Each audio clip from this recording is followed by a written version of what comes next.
Assalamualaikum warahmatullahi wabarakatuh. Kembali lagi dengan saya tim Gelap Malam yang akan membawakan kalian ke sebuah cerita mistis lainnya kali ini. Sebelum itu berikan like dan subscribe supaya kalian tidak ketinggalan tentang semua cerita mistis lainnya. Terima kasih dan berhati-hatilah atas kegelapan yang menunggu dari arah yang tidak kita tahu. Apakah kamu pernah mendengar tentang sebuah desa yang hanya bisa ditemukan di malam tertentu, lalu menghilang selamanya keesokan harinya? Ini bukan legenda biasa. Ini kisah nyata yang terjadi di perbatasan antara Jawa Tengah dan Jawa Timur, di sebuah tempat bernama Kampung Suro. Desa ini tidak bisa ditemukan di Google Maps, tidak disebutkan dalam sensus, dan tidak tercatat dalam administrasi pemerintah. Tapi orang-orang pernah tinggal di sana. Bahkan sebagian masih ingat pernah menginjak tanahnya, berbicara dengan penduduknya, bahkan makan di warungnya. Namun semua berubah sejak malam 1 Suro 5 tahun lalu malam saat desa itu seolah ditelan bumi. Tidak ada yang keluar, tidak ada yang kembali. Bahkan tim saya masuk ke wilayah tersebut mengaku jalan menuju desa tiba-tiba berubah menjadi hutan rapat. Kabut turun tanpa alasan, dan sinyal hilang dalam radius 5 km. Tapi yang paling mengerikan bukan itu. Beberapa orang yang selamat dan berhasil kembali mengaku melihat hal yang tak mungkin dijelaskan dengan logika. Bayangan hitam menari di tengah jalan, suara gamelan tanpa sumber, dan wajah-wajah penduduk yang perlahan membusuk meski masih berbicara ramah. Cerita ini datang dari seorang jurnalis bernama Farhan yang awalnya tidak percaya pada dunia gaib. Tapi satu liputan tentang desa itu mengubah hidupnya. Ia tidak hanya kehilangan kameramennya di dalam hutan, tapi juga pulang dengan luka yang tak bisa dijelaskan dokter. Luka yang terbuka seperti cakaran, tapi terbentuk menyerupai huruf Jawa kuno di punggungnya. Inilah kisah lengkap dari liputan terakhir Farhan. Malam ketika Kampung Suro muncul kembali, hanya untuk membawanya masuk dan tidak pernah benar-benar membiarkannya pulang. Farhan bukan jurnalis sembarangan. Ia dikenal sebagai penulis investigasi yang kerap membongkar kejanggalan-kejanggalan di daerah pelosok. Namun liputan-liputan sebelumnya selalu berakhir dengan satu hal. Semua dapat dijelaskan secara logis. Tidak ada yang supranatural. Tapi itu berubah ketika ia mendapat pesan suara anonim yang masuk ke email redaksi. Suaranya berat, serak, seperti milik orang yang sedang ketakutan. Mas Farhan, saya tahu Mas tidak percaya yang begituan. Tapi saya baru keluar dari Kampung Suro. Saya lihat semuanya. Dan saya tahu Mas suka nyari kebenaran. Tapi jangan ke sana. Mas, jangan. Karena kalau Mas masuk, mereka bisa ikut pulang. Pesan itu membuat Farhan penasaran. Ia mencoba menelusuri siapa pengirimnya. Namun alamat email itu hanya sekali aktif dan langsung terhapus. Lebih mencurigakan lagi, pesan itu disertai sebuah foto kabur. Gambar desa dengan suasana seperti tahun 70-an. Anak-anak kecil memakai pakaian kuno, rumah-rumah panggung, dan jalan setapak dari tanah. Di belakang foto itu, tertulis dengan spidol merah, "Diambil 1 Suro, pukul 0, jangan disebarkan." Farhan mulai mencari tahu apa itu Kampung Suro. Ia menghubungi beberapa kolega, termasuk Laksmi, seorang peneliti budaya Jawa yang sudah pernah menulis tentang desa-desa gaib. Laksmi mengernyit saat nama itu disebut. "Farhan, kamu serius mau ngangkat Kampung Suro? Tempat itu bukan desa biasa, itu desa nyambung." Farhan kebingungan. Nyambung? Laksmi menarik napas dalam. Desa yang terhubung kedua dunia. Dunia kita dan dunia mereka biasanya hanya muncul pada hari-hari tertentu dan hanya bisa dilihat oleh mereka yang dipilih. Laksmi bahkan memperingatkan bahwa jika Farhan nekat, maka ia harus siap secara batin dan spiritual. Tapi peringatan itu tak cukup untuk menghentikan rasa penasaran Farhan. Ia memutuskan membuat misi liputan khusus, berangkat sendiri ke perbatasan antara Sragen dan Magetan, titik yang disebut-sebut sebagai jalur masuk menuju Kampung Suro. Ia membawa drone, 2 kamera, alat perekam suara, serta buku catatan yang selalu ia pakai untuk wawancara. Setibanya di desa terakhir sebelum hutan, Farhan disambut tatapan curiga warga. Ketika ia menyebut ingin mencari Kampung Suro, satu persatu mereka mundur. Hanya satu orang yang bersedia berbicara, Pak Warto, seorang lelaki tua yang tinggal sendirian di pinggiran dusun. "Mas wartawan, kalau saya boleh saran, mending pulang. Kampung itu gak pernah baik buat orang luar." Tapi Farhan mendesak, menunjukkan foto yang ia terima. Mata Pak Warto langsung membelalak. Ia menggenggam tangan Farhan erat dan berbisik, Ini foto teman saya dulu. Dia hilang 20 tahun lalu. Mas dapat ini dari mana?" Farhan menceritakan soal email anonim, dan Pak Warto makin pucat. "Mas, jangan masuk hari ini.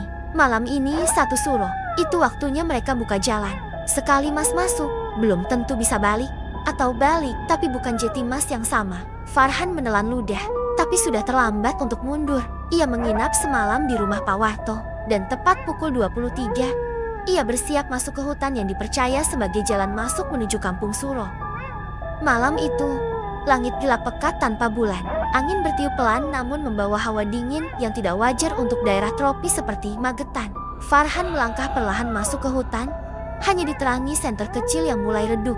Ia menyalakan perekam suara dan berbicara pelan ke dalamnya. Seperti narator dokumenter, tanggal 1 Suro, lokasi di antara Dusun Melinggo dan perbatasan hutan Blumbang. Pukul ke-23,17, saya akan masuk ke jalur yang disebut warga sebagai jalan menuju Kampung Suro. Semak-semak mulai rapat, tapi anehnya, tak ada suara binatang malang, tidak ada jangkrik, tidak ada burung. Bahkan dedaunan pun tak bergesekan. Seperti seluruh hutan dia menyaksikan langkah Farhan. Tiba-tiba, senter Farhan berkedip, lalu mati. Ia mencoba menyalakannya ulang. Tidak berhasil. Ia menoleh ke belakang jalan yang tadi ia lewati sudah tertutup rapat. Seperti tidak ada jalur sebelumnya. Ia panik sesaat, tapi menenangkan diri dengan berkata, mungkin ini sugesti. Aku akan kembali setelah ambil sedikit forage. Saat itulah, dari balik pepohonan kabut mulai turun.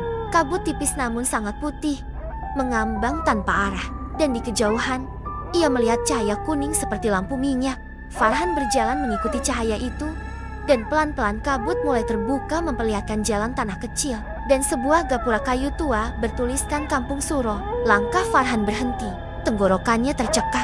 Di hadapannya, berdiri sebuah desa kuno yang tidak mungkin ada di era modern. Rumah-rumah panggung berjajar rapi, lentera minyak menggantung di tiap beranda. Anak-anak kecil duduk di depan rumah sambil bermain congklak. Mereka semua diam begitu melihat Farhan. Tidak ada suara, tidak ada sambutan, hanya tatapan kosong penuh misteri. Farhan maju perlahan, merekam semua dengan kamera. Saya, wartawan dari Jakarta. Namaku Farhan, katanya pelan. Salah satu anak menunjuk ke sebuah rumah besar di tengah desa. Farhan berjalan ke sana. Pintu rumah terbuka sendiri, berderit pelan. Di dalamnya duduk seorang lelaki tua mengenakan beskap hitam dan belangkon. Wajahnya tidak asing. Ia mirip dengan orang yang pernah Farhan lihat di buku sejarah lokal. Selamat datang, Farhan, ucap pria itu tanpa ekspresi. Kau datang tepat waktu. Kami sudah menunggumu. Farhan terpaku. Bagaimana mungkin orang ini tahu namanya? Bapak siapa? Tanyanya dengan suara pelan. Pria itu tersenyum. Aku hanya bagian dari penjaga, bukan siapa-siapa, tapi juga bukan manusia biasa. Farhan mulai menyadari bahwa ada yang tak beres. Ia memperhatikan kaki pria itu. Tidak menyentuh lantai, melayang sekitar 2 cm dari tanah. Detik itu juga, udara di dalam rumah berubah. Dingin, padat, seperti mencekik. Farhan berkata pelan, saya hanya ingin meliput desa ini. Saya tidak berniat mengganggu. Penjaga itu menjawab, jika kau memang ingin tahu, maka biarlah kami tunjukkan. Ia berdiri dan memimpin Farhan keluar rumah. Di luar, desa kini terlihat berbeda. Kabut mulai menebal. Anak-anak yang tadi bermain kini berdiri diam mematung, menatap langit dengan mata putih polos. Di kejauhan, terdengar suara gamelan lembut tanpa musisi. Farhan mulai merekam segalanya dengan tangan gemetar. Tapi layar kamera terus terganggu. Wajah-wajah di layar berubah bentuk. Rumah-rumah melengkung aneh. Gambar bergetar seperti dimensi yang tidak stabil. Penjaga itu berjalan ke arah belakang desa. Di sana terdapat lapangan kosong dengan batu besar bertuliskan aksara Jawa kuno. Ini tempat upacara terakhir kami, ucapnya. Setiap 1 Suro, kami mengulang waktu, karena kami tidak pernah diizinkan mati dengan tenang. Farhan bertanya, apa maksudnya? Pria itu menatapnya dalam. Kami penduduk yang dikutuk. Dahulu, desa ini dibakar oleh tentara kolonial karena dituduh menyembunyikan pejuang. Tapi sebelum api membakar semuanya, seorang dukun memanjatkan sumpah, jika tanah ini tak bisa diselamatkan oleh hidup, biar yang mati menjaganya selamanya. Sejak saat itu, desa ini hanya muncul sekali dalam setahun, dan siapapun yang masuk, terjebak dalam siklusnya. Farhan mundur pelan. Lalu, saya bagaimana? Pria itu menjawab, kau sudah masuk. Sekarang, tinggal lihat apakah kau bisa keluar. Sebelum fajar, Farhan mencoba berbalik dan lari. Tapi seluruh desa kini berubah. Rumah-rumah terbakar, penduduk berubah jadi tubuh gosong. Anak-anak menangis darah, tapi semua itu diam, seolah hanya memperlihatkan ulang tragedi yang sama. Farhan berlari sekuat tenaga menuju arah ia masuk. Tapi jalan itu tidak lagi ada. Yang ada hanya lorong sempit dipenuhi pepohonan hitam dan asap tipis. Ia mulai kehilangan arah. Napasnya tercekat. Tiba-tiba di tengah jalan muncul sosok Pak Warto. Tapi wajahnya tidak utuh. Seperti bayangan. Ia berkata lirih, "Farhan, pulanglah sebelum semuanya dikunci." Farhan meraih tangan bayangan itu. Namun tangan itu dingin seperti es dan tembus pandang. Ia terus berlari. Di kejauhan, terdengar peluit panjang. Tapi bukan peluit kereta, peluit dari alat upacara Jawa Sengkalan Maut. Ia sadar, ini bukan sekadar desa gaib, ini ruang antara hidup dan mati. Setiap jalan yang ia pilih membawa ke tempat yang sama. Lapangan batu. Ia kembali dan kembali ke sana. Seperti dijebak dalam loop waktu. Layar kamera kini merekam simbol-simbol aneh di udara. Seperti tulisan yang hanya muncul di dimensi tertentu. Farhan mulai menangis. Ia membaca doa. Tapi semakin keras ia membaca, semakin kabut itu menyerangnya. Tiba-tiba, suara dari dalam kameranya muncul. Suara dirinya sendiri berkata, "Sudah waktunya, jadilah bagian dari cerita." Farhan membanting kamera. Tapi suara itu tetap ada, kini dari dalam telinganya. Akhirnya, di tengah putus asa, ia berlutut dan memohon pada langit. Lalu, seperti mukjizat, cahaya pertama subuh muncul di ufuk timur. Dan seketika, semuanya hening. Kabut menghilang, desa lenyap. Farhan terbangun sendirian di pinggir hutan. Berlumuran tanah. Dengan kamera patah di sampingnya, ia selamat, tapi tidak sepenuhnya. Setelah Farhan ditemukan pagi itu di tepi hutan dalam keadaan syak dan kotor, ia langsung dibawa oleh warga ke rumah Pak Warto. Tubuhnya lemas, bajunya robek, dan sebagian kulit di lengannya memerah seperti terbakar. Namun yang paling mencolok adalah tulisan-tulisan aneh di punggungnya. Tulisan itu bukan goresan biasa, tapi seperti dibakar dengan simbol-simbol Jawa kuno yang bahkan tidak dikenali oleh Pak Warto. "Iki Senggakala, Mas," ucapnya lirih, tanda kutukan waktu. Farhan hanya terdiam. Tatapannya kosong seperti menembus dimensi lain. Ia hanya mengucapkan satu kalimat berulang kali. "Saya lihat mereka, dan mereka lihat saya." Setelah pulih sebagian, ia kembali ke kota. Tapi bayangan kampung itu tak pernah meninggalkannya. Di layar laptopnya, meski file rekaman utama rusak, ada satu file baru yang tak ia kenali. Rekaman terakhir, MP4. Dalam video itu, terdengar suara langkah kaki menyusuri desa. Suara gamelan terbalik, dan bisikan suara anak kecil menyebut namanya. Namun yang membuatnya hampir muntah adalah bagian terakhir sebuah wajah muncul di depan kamera. Bukan wajah manusia biasa, matanya kosong, lidahnya menjulur dengan potongan-potongan jenglot menempel di sekeliling. Wajah itu berkata dengan suara parau, "Kowe wis mlebu? Ojo mbalike karo opo-opo, kau sudah masuk. Jangan bawa apapun kembali." Kembali ke Yogyakarta, Farhan mencoba melaporkan semuanya ke pihak berwajib. Tapi seperti yang bisa diduga, tidak ada yang percaya. Ia duduk di ruang interogasi sebuah kantor polisi sambil menunjukkan beberapa foto dan potongan rekaman yang berhasil ia selamatkan. Salah satu penyidik, Pak Rudi, menatapnya lama. "Mas Farhan, ini maksudnya rekayasa apa sih? Masa desa muncul lalu hilang?" Tapi ketika Farhan menunjukkan luka di punggung dan rekaman suara dari desa, wajah penyidik itu mulai berubah. Apalagi saat suara dalam rekaman menyebut nama Rudi. "Pak Rudi, jangan lari dari dosa tahun ke-1999. Farhan tak tahu artinya. Tapi Rudi langsung mematikan alat rekam dan menyuruh semua orang keluar. Ia mendekat dan berkata dengan suara nyaris berbisik, "Mas, saya dulu pernah dikirim ke desa itu. Kami dulu bawa jenazah tak dikenal.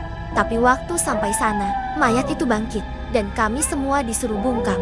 Farhan terkejut. Ternyata banyak yang tahu, tapi memilih diam. Rudi lalu menyuruh Farhan pergi, sambil berkata, "Kalau kamu sayang nyawamu, bakar semua itu.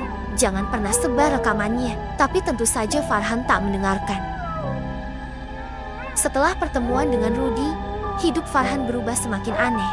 Di kamar kosnya, pintu lemari terbuka sendiri setiap jam 1:07 dini hari. Lampu berkedip tanpa sebab, dan paling menyeramkan, cermin di kamar mandi mulai memperlihatkan bayangan yang bukan miliknya. Beberapa kali, ia melihat dirinya tertidur di tempat tidur, padahal ia sedang berdiri di depan cermin. Ia mulai menulis kejadian-kejadian ini dalam jurnal, berharap bisa memulai logika. Tapi setiap ia menulis sesuatu, tulisan itu berubah saat dibaca ulang. Kata-kata seperti suro, larung, bisu, Dan rawa merah terus muncul. Suatu malam, ia mendengar suara dari dalam kamar. Bukan suara manusia biasa. Suara itu seperti kerincingan wayang yang diputar terbalik. Ketika ia menoleh, sosok anak kecil berdiri di pojok kamar. Kepalanya tertunduk. Lalu ia berkata, "Mas, mereka sudah di dalam kepala sampean." Tak tahan dengan gangguan yang makin sering, Farhan mencari pertolongan pada Laksmi lagi, peneliti budaya Jawa yang pernah memperingatkannya. Laksmi yang melihat luka di punggung Farhan langsung terdiam. Ia membuka lemari bukunya dan menunjukkan manuskrip tua dari abad ke-18 yang mencatat tentang desa bisu. Ini bukan pertama kali terjadi. Dulu, desa seperti itu muncul di Gunung Lawu. Mereka yang melihatnya akan membawa bagian dari dimensi itu ke dunia nyata. Farhan gemetar. Lalu, apa yang harus aku lakukan? Laksmi menjawab serius. Satu-satunya cara adalah mengembalikan jejakmu ke dalam desa itu. Tapi kamu harus lakukan sebelum bulan Suro selesai. Kalau tidak, kamu akan membelah dua dunia. Farhan mulai menyusun rencana untuk kembali ke kampung Suro. Tapi kali ini, ia tidak hanya membawa kamera. Ia membawa harapan untuk menutup portal itu selamanya. Seminggu kemudian, Farhan kembali ke Magetan. Ia membawa sesajen lengkap, kitab Jawa kuno yang disalin dari Laksmi, dan perekam khusus untuk merekam suara di frekuensi yang tidak bisa didengar telinga manusia biasa. Ia juga membawa senter khusus dengan filter merah, karena menurut naskah lama, entitas desa itu hanya bisa terlihat jelas dengan cahaya merah darah. Ia menginap semalam di rumah Pak Warto. Lelaki tua itu sudah menyiapkan daun sirih, kendi air bunga, dan kemenyan. "Mas, malam ini malam ke-29 bulan Suro. Ini terakhir kalinya Mas bisa nyambung ke desa itu." Tengah malam, Farhan berjalan sendiri ke arah hutan. Ia tidak merasa takut. Tapi saat masuk ke jalur yang sama, ia sadar bahwa desa itu menunggunya. Kabut langsung menyambut, dan suara gamelan terbalik kembali terdengar. Namun kali ini, ada suara tangisan. Tangisan anak kecil yang bukan dari dunia ini. Dan saat Farhan menginjak batas gapura kayu, desa itu muncul kembali. Tapi kali ini, desa itu tidak sunyi. Desa itu hidup, dan mereka sudah tahu. Farhan kembali untuk menyegel mereka. Ketika Farhan melewati gapura desa kampung Suro untuk kedua kalinya, suasana langsung berbeda dari kedatangannya yang pertama. Tidak ada lagi anak-anak bermain congklak. Tidak ada penduduk yang tersenyum ramah. Desa itu kini dipenuhi asap tipis, lentera-lentera minyak yang berkedip seolah kehabisan waktu, dan suara tangis sayup-sayup dari segala arah. Namun yang paling mengerikan adalah meja panjang yang terhampar di tengah desa seperti persiapan perjamuan besar. Di atas meja itu terdapat puluhan piring kosong, cangkir-cangkir porselen retak. Dan di ujung meja duduk sosok wanita mengenakan kebaya putih dengan wajah tertutup rambut. "Kamu datang untuk menutup pintu, tapi pintu tidak ingin ditutup," katanya lirih. Farhan mencoba merekam, tapi kameranya langsung mati. Wanita itu bangkit, berjalan tanpa menapak tanah, lalu menunjuk ke arah rumah panggung yang dulunya adalah tempat sang penjaga. Farhan menuruti arah itu. Di depan rumah, ia menemukan satu kendi air dan gulungan kain kafan basah. Tiba-tiba, dari bawah rumah muncul suara lirih. "Masih ada yang belum kamu lihat. Lihatlah bagaimana kami mati."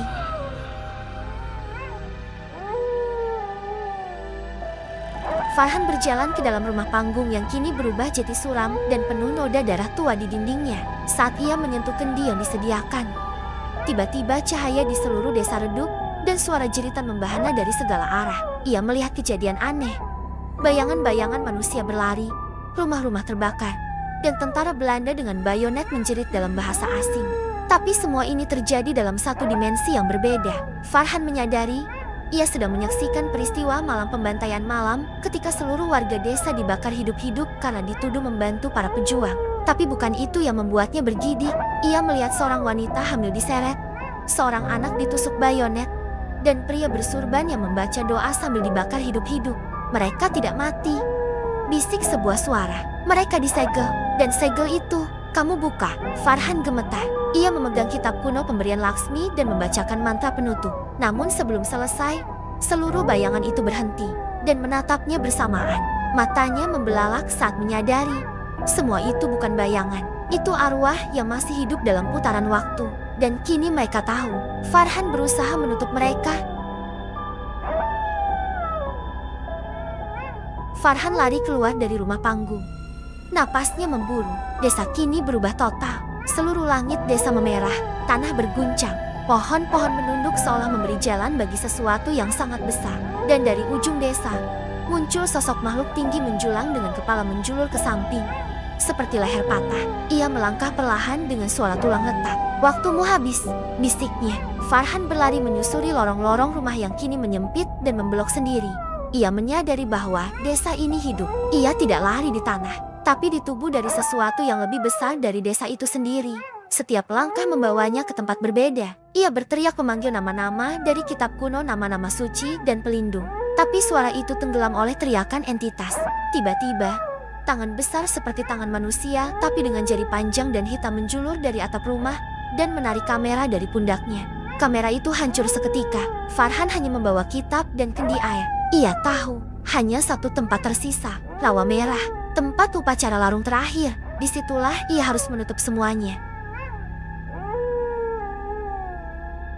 Farhan tiba di Rawa Merah, sebuah danau kecil yang airnya berubah warna menjadi merah tua seperti darah.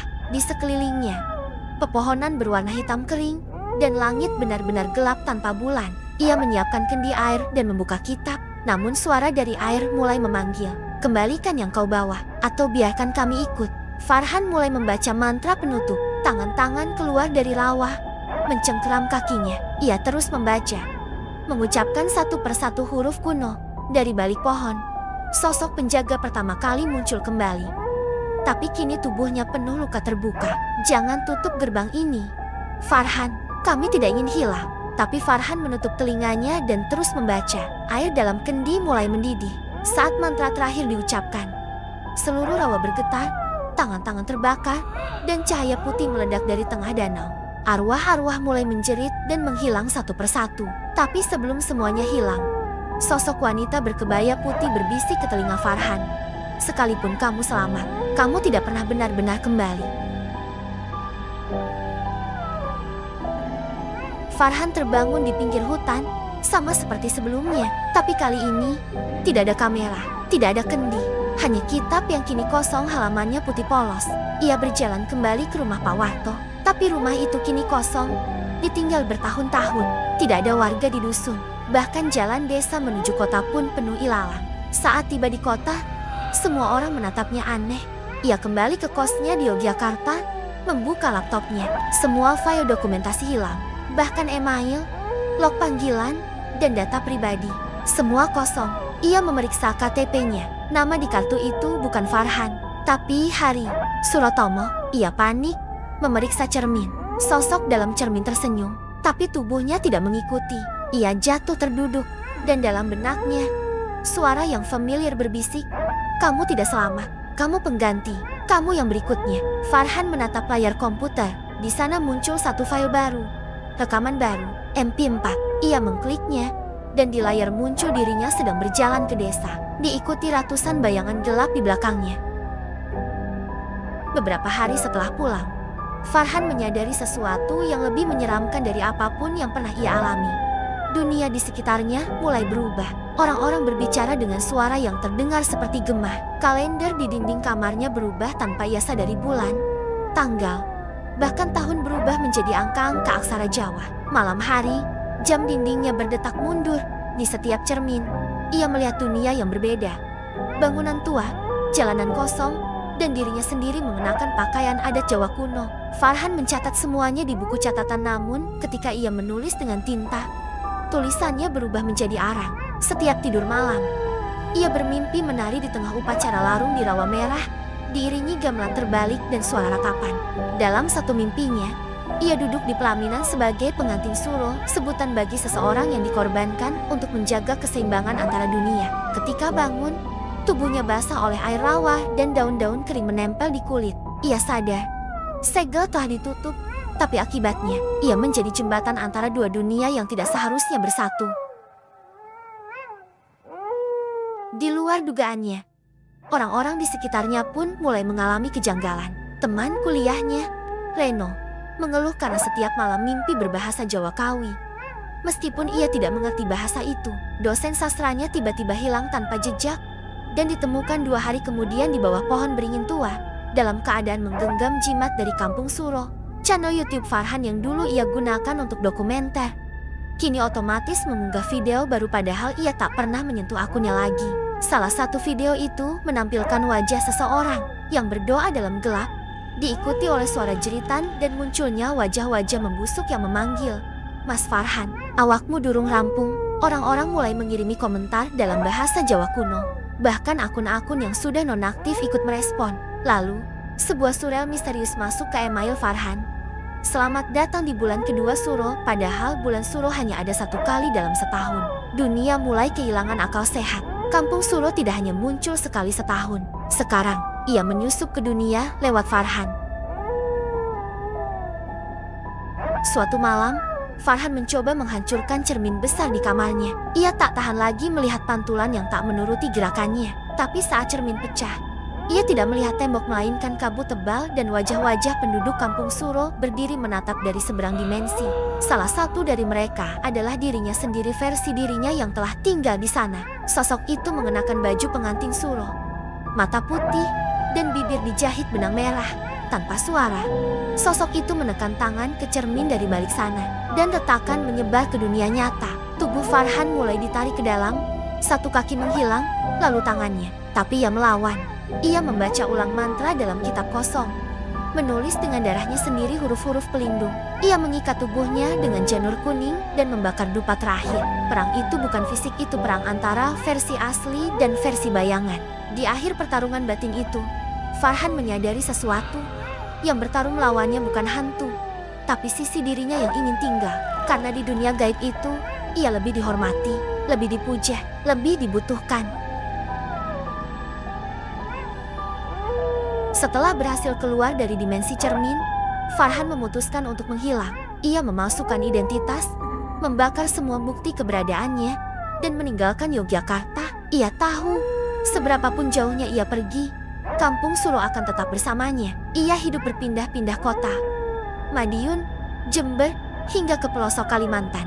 Tapi setiap malam tanggal 1 Suro, suara gamelan dan nyanyian larung tetap mendatanginya. Ia menulis ulang semua kisah ini dalam bentuk catatan pribadi, lalu menguburkannya dalam botol kaca di bawah makam tua tanpa nama. Ia berharap suatu hari nanti seseorang menemukannya dan tahu bahwa desa itu benar-benar ada.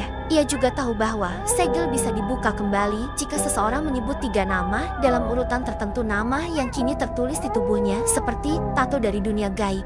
Dan hari itu tiba, seseorang dari generasi baru, seorang vlogger horor muda, penasaran membuka jejak itu, dan segalanya dimulai lagi. Suara Farhan terdengar dalam bisikan. "Jika kalian melihat video ini, maka aku sudah tidak ada di dunia kalian. Atau mungkin aku masih ada, tapi bukan seperti dulu." Muncul tayangan cuplikan desa yang berkedip seperti tayangan VHS rusak. Lalu wajah Farhan muncul dengan senyum ganjil. Matanya merah dan kosong. Judul video, Kampung Suro, dokumenter terakhir sebelum dunia terbelah. Dan di akhir video, seperti biasa, muncul kalimat, "Jangan lupa like, komen asal kota kalian sama makna inti cerita tersebut, dan subscribe." Lalu layar menghitam, hanya menyisakan suara gamelan pelan dan tangisan yang tidak pernah berhenti.